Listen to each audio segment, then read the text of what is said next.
कोल्हापूर जिल्ह्यातील दौलत साखर कारखाना बंद करण्यात आलाय।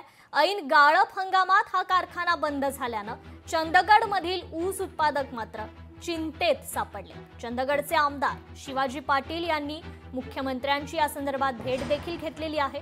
कोल्हापूर जिल्ह्यातील दौलत साखर कारखाना बंद करण्यात आलाय। ऐन गाळप हंगामात हा कारखाना बंद झाल्यानं चंदगडमधील ऊस उत्पादक चिंतेत सापडले। तर या संदर्भातच चंदगडचे आमदार शिवाजी पाटील यांनी मुख्यमंत्र्यांची देखील भेट घेतली आहे।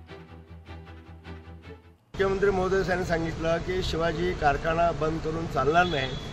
शेतकरी आता प्रचंड दबावाखाली आहेत आणि ऊस पिकात उभे आहेत। हा कारखाना बंद होऊ मी देणार नाही असा साहेबांचा शब्द होता आणि त्यांचं आश्वासन सांगितलं। साहेबांना वस्तुस्थिती सांगितली काय कशी काय, तर त्यांनी सांगितलं की जे कोणी काय अडचण असेल ते नेत्यांची नावं दिली ते त्यांची फोनवरती बोलतील। शेतकरी बांधवांना कुठल्या पक्षाचे मतलब नाही, त्यांनी राबून जो ऊस पीक उभे केले त्यांना न्याय देणे गरजेचं आहे आणि आता ते जर बंद पडला तर पुन्हा मस्तेरी काम नाही करणार म्हणून सांगितल्यानंतर साहेबांनी पूर्ण जे सहकार्याची भूमिकेत राहिले त्यांनी मला सर्व मार्गदर्शन केले। त्यामुळे कारखाना 100% या 2 दिवसात चालू करायचाच आहे।